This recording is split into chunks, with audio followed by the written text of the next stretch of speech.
Hi there, bass gang, it's the Pimpmeister speaking. This Squier Jazz Bass from the first series was made in Japan between 1982 and 1984. It's very well made and very close to the original Fender Jazz Bass from 1962. This bass was very affordable back then, and we sold truckloads of those at the Mr. Bassman shop back in the 80s.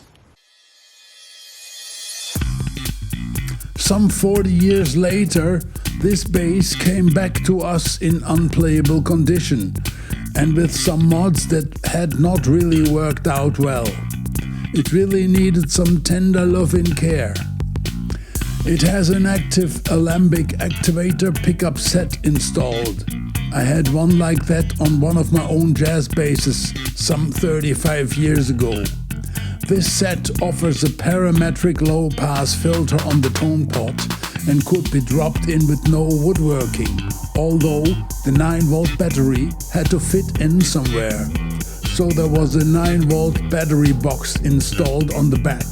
The original stereo jack plug had been replaced with an XLR microphone jack. That did not really work well because the battery was wired up wrong and the electronics were constantly drawing from the battery.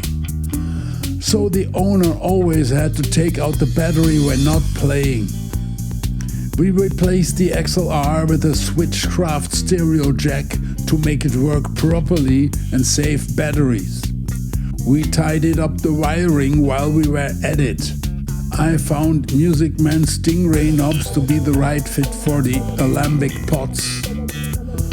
Also, there was no ground wire from the bridge to the electronics cavity.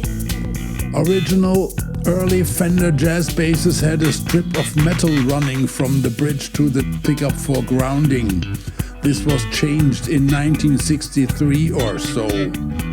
The Squier, being a genuine replica of the 62, had this metal strip as well, but it got torn off and the bass had some ground noise.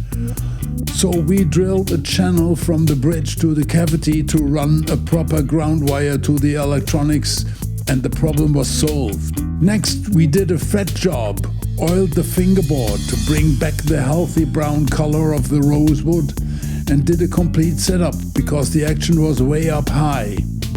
I put some additional rubber under the pickups to raise them a bit.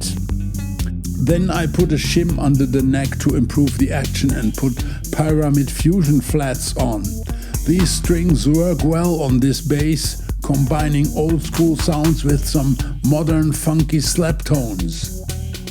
The pyramid fusion flats will be out in 2025. I recorded the demo track called The Activator Strikes Back, where I played all bass sounds on the Squier. If you want to hear it, check the link here. Bye for now. Pimpmeister signing off.